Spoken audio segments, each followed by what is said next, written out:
Sir నా పేరు Madhavarao sir. SMS 2లో 2015లో బ్యాచ్లో జాయిన్ అయ్యాను. అక్కడ భద్రత విషయంలో ఎక్కడ ఏం లేదు సార్. ప్రాణాలు గుప్పిట్లో పెట్టుకొని పనిచేయాల్సి వస్తుంది. మేబీ ఎక్విప్మెంట్ కానీ మెటీరియల్ కానీ సంథింగ్ మేము చేస్తున్న మెషినరీ కానీ ఏవి కూడా సరైన పద్ధతిలో ఏవి లేవు సార్. ప్రాణాలు అరచేతులు గుప్పిట్లో పెట్టుకొని పనిచేయాల్సి వస్తుంది. ఏమని అడిగితే మేనేజ్మెంట్ నుంచి మేము ఆల్రెడీ యాక్షన్ తీసుకుంటున్నాం, ఆల్రెడీ చెప్తున్నాం, కాకపోతే ఇక్కడ సక్రమంగా జీతాలు లేకపోవడం వల్ల ఏమి అందుబాటులో చేయలేకపోతున్నామని చెప్తున్నారు సార్. కార్మిక సంఘాల నుంచి కూడా ఎటువంటి రెస్పాన్సిబిలిటీ లేదు సార్. నిజం చెప్పాలంటే మేము ఒక ఉద్యోగస్తులు అనుకుంటున్నాం తప్ప కానీ బానిస బ్రతికే సార్. స్టిల్ ఈరోజు మా అన్నయ్య గారు చావు బతుకుల మధ్య ఉన్నారు. ప్రభుత్వం నుంచి కానీ మేనేజ్మెంట్ నుంచి కానీ ఇంతవరకు ఎవరు వచ్చి పరామర్శించలేదండి. ఇది మా బాధ. చూడండి మేము ఎటువంటి పొజిషన్లో ఉన్నాము. మా అన్నయ్య పేరు పైడ్రస్ సార్. చూశారు సార్. ఆయన వచ్చిన తర్వాత కొంచెం భరోసా కలిగింది మాకు. ఆయన వచ్చిన తర్వాత ప్రభుత్వం నుంచి కానీ ఆయన వచ్చిన విధానం, ఆయన మాట్లాడి మమ్మల్ని ఓదార్చే విధానం మాకు కొంచెం నమ్మకం కలిగింది సార్. ఏం జరిగింది?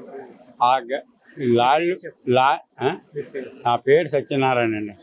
సత్యనారాయణ గారు, నేను అక్కడ స్పాట్లో ఈటు తండీసి లిఫ్ట్ అయ్యి ఆర్గన్ నుండి మిషన్ మీదకి ఈటు వచ్చిందండి. ఈటు వచ్చిన తర్వాత ఈటు అతను తిప్పుతాడు. ఇలా ఉంటుంది ఎల్లంటి ఇలా తిప్పుతాడు. తిప్పేటప్పటికి అది ఉండి ఒకేసారి ఫామ్ అయిపోయి పైకి లేచిపోయింది. ఆ స్పాట్లోనే అక్కడ టెక్నీషియన్లు 4 స్టాండ్కి ఒకడు ఉంటారు. 4 స్టాండ్లు ఉంటాయి ఒక మెషిన్. 4 కూర్చుంటారు అక్కడ. 4 ఒక మేనేజర్ ఉంటాడు, ఒక కలాస్ ఉంటారు.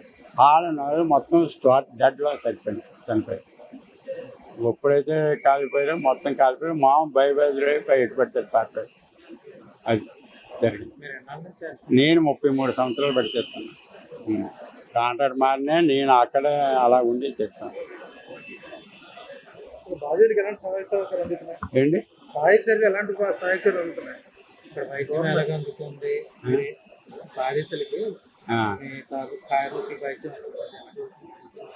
ఏం మరి వాళ్ళకి మాకేం తెలిసిన మా కాంట్రాక్ట్ వర్కర్లు మమ్మల్ని మా దగ్గర చేరనివ్వరు. మేనేజ్మెంట్ కానీ ఒకళ్ళు మమ్మల్ని చేరనివ్వరు.